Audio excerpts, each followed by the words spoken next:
근데 건가요, 지금까지 그러면? 어떤 계엄도요. 사전에 발각됐으면 계엄은 실행이 안 되는 거죠. 2016년도에 추미애 당대표가 이 얘기를 언급했을 때 이런 동일한 상황이 벌어졌습니다. 근데 2017년, 18년에 그 문건이 실제로 발견돼요. 근데 그럼 그 문건이 아무것도 아니냐? 아닙니다. 이 문건을 작성했던 모 중령이 예.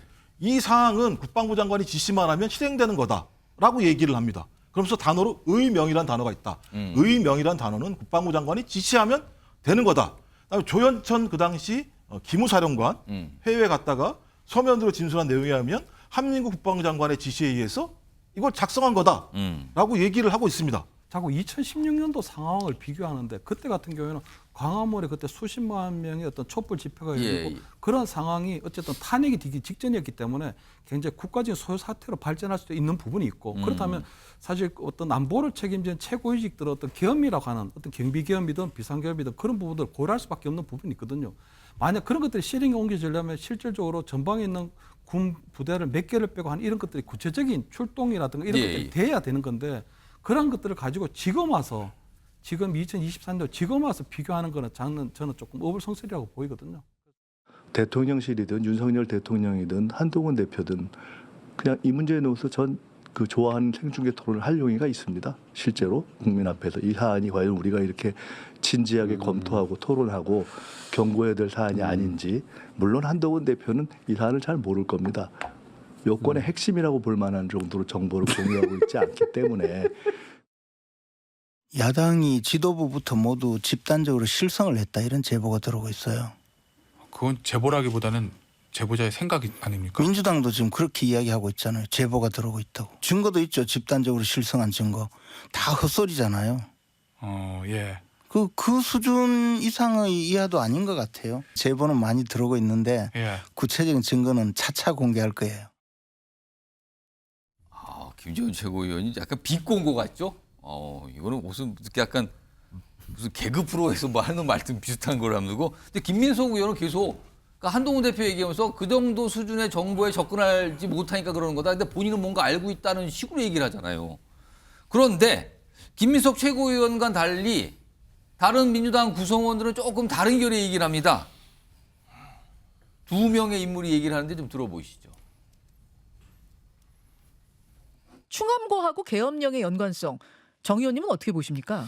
뭐 추측할 수는 있겠지만은 뭐 그냥 이야기하는 거 아니겠습니까? 야당에서 그냥 그런 위험성들을 경고한 거고 그런 생각조차 갖지 마라 그런 측면에서 얘기한 거 아니겠습니까? 제가 근거가 있는 점은 정확히 모르겠습니다. 뭐 제보가 있다 뭐 그런 얘기도 있는데 그 제보라는 게 되게 그런 상상력인 거 아니겠습니까? 그러나 그걸 갖고서 이 문제를 자꾸 확대시키는 게 그 자체가 문제죠. 저한테 제보가 한 장도 없고 제보가 제가 듣지는 못했습니다만은 아마 그 비상식적인 국정 운영이 어떤 그 계엄 논란까지 이른 게 아닌가 저는 그렇게 생각을 해봅니다. 구체적인 제보 같은 거는 접하신 적이 없다 그건데. 네, 저는 뭐 예. 접한 바는 없는데요. 이거 정리를 해보면 안규백 의원은 본인 제보나 이런 거 들은 바가 없다. 정성호 의원은 그 제보 관련해서 이거 상상력 아니겠습니까? 근데 김민석 의원은 계속 뭐가 있는 것처럼 본인은 거기에 뭔가 그 정부에 접근하고 있는 것처럼 한동훈 대표는 모르는 정보를 나는 접근하고 있다 이렇게 얘기하고 있단 말이에요. 뭡니까 이거는 어떻게 상황입니까? 이거? 그러니까 결국은 이제 근거나 뭐 이렇게 어떤 제보나 이런 것들을 구체적으로 제시하지 못하고 있거든요. 그러니까 결국은 보면 어쨌든 지금 뭐 윤석열 정부의 어떤 국정 운영에 대해서 위험성을 경고한다고 했지만 예. 저는 뭐 2016년도 뭐 박근혜 정부 때 그때 여러 가지 광화문 집회 때 어떤 계엄이 뭐 이 문건이 만들어졌다. 구체적으로 실행으로 옮겨지지 않았던 그런 것들을 가지고 어떤 만약에 뭐 윤석열 정부의 어떤 국정 지지도가 낮으니 어떤 탄핵을 막기 위해서 어떤 계엄을 할 수도 있지 않느냐. 이런 위험성을 경고할 수는 있다고 봐요. 정치권에서. 하지만 구체적인 어떤 증거가 있었다 그렇고 구체적인 제보가 있다고 했거든요. 근데 그것을 내놓지 못하고 있게 되면 결국은 저분들이 다 거짓말 하시는 셈이 되는 거거든요. 저는 지금 저 얘기를 하고 있는 우리 그 김병조 의원 같은 경우에도 사성 장군의 한미연합소 부사령관을 했고 박선호 의원 같은 경우도 국정원에서 굉장히 높은 고위직을 했는데도 불구하고 저런 무책임한 얘기를 한다는 것에 좀 참 개탄스럽다는 얘기를 드리고 사실은 지금 계엄령 하는데 국민들이 잘 모르실 거예요 아마. 왜냐하면 우리 대한민국에 계엄령이 있었던 게 1979년도였거든요. 1979년이니까 지금 아마 한 45년이 지났는데 결국 그렇게 따지면 50대 미만은 전혀 계엄령이라는 걸 한 번도 보지 못했다는 겁니다. 예. 계엄령이라는 사태가 얼마나 무시무시한 사태냐면요. 전방에 있는 몇 개 분대가 빠지는 거예요. 그리고 우리 강화문 거리에 탱크하고 장갑차가 들어온다는 겁니다. 그렇죠. 군이 들어오는 거죠. 그렇습니다. 차끔한 우리 그 무장한 군인들이 방송국, 그리고 국회, 그리고 대학, 그 지하철에도 다 배치가 돼서 어마어마한 무시무시한 상황이 만들어진다는 거거든요. 그런 얘기를 지금 아무렇지도 않게 저렇게 얘기를 하고 있는데 저는 가장 큰 문제는요, 이재명 대표라고 보이거든요. 이재명 대표 이런 부분에 대해서 근거가 없고 제보가 없으면 이 부분에서 정리를 해줘야 되는데 본인이 지금 여야 대표회담 때 이것을 사실인정 얘기하고 국회의원을 체포 구금할 수도 있다는 좀 더 나간 얘기를 하면서 이렇게 되면 독재 국가가 아니냐고 얘기를 하는 거거든요. 그렇다면 이재명 대표도 이 계엄이 왜 그런 얘기가 나온 것에 대해서도 소상하게 설명을 해야 되고 만약 이런 것들이 현실적으로 불가능한데도 불구하고 알면서도 저랬다면 정말 잘못된 정치 지도자고요. 모르고도 저랬다면 저는 야당의 지도자로서의 자격이 없다고 보이거든요. 그래서 이 문제에 있어서는 이재명 대표 어떤 행태도 조금 해명을 해야 된다 이렇게 보입니다. 김종욱 전 행정관? 그럼 이재명 대표나 김민석 최고위원은 그 계엄과 관련된 제보 내용에 그 정보에 접근해 있고 정성호 의원 같은 친명 핵심이라 꼽히는 분은 전혀 모르고 있다. 뭐 이런 뜻입니까? 그럼 지금 이게?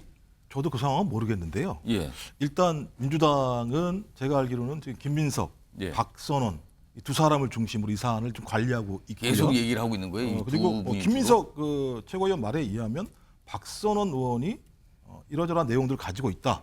그 일단의 하나가 소위 이 경호처장으로 있었던 김영현 예. 경호처장이 방첩사령관, 수방사령관, 특전사령관을 불러서 같이 얘기를 한 적이 있다. 이럴 수가 없다. 경호처장이 무슨 권한을 가지고 소위 그 수도 방위의 핵심적인 라인이지 않습니까? 왜 불렀을까? 그리고 그 중에 2명은 중앙고 출신이었다. 이런 건 하나의 사실인 거죠. 근데 이 사실만 있는 게 아니다라고 김민석 최고는 얘기를 하고 있어요. 예. 근데 그 내용은 알 수는 없죠. 어떤 내용이 있는지는 알 수가 없죠. 근데 그거는 일단 아까 말씀하신 방금 전에 뭐 누가 만났다 그러는 거는 일단 뭐랄까 이걸 뭐 정황입니까? 그냥 정황을 보고 얘기하시는 근데 건가요? 지금까지 그러면? 어떤 계엄도요. 사전에 발각됐으면 계엄은 실행이 안 되는 거죠. 2016년도에 추미애 당대표가 이 얘기를 언급했을 때 이런 동일한 상황이 벌어졌습니다. 근데 2017년, 18년에 그 문건이 실제로 발견돼요. 근데 그럼 그 문건이 아무것도 아니냐? 아닙니다. 이 문건을 작성했던 모 중령이 예.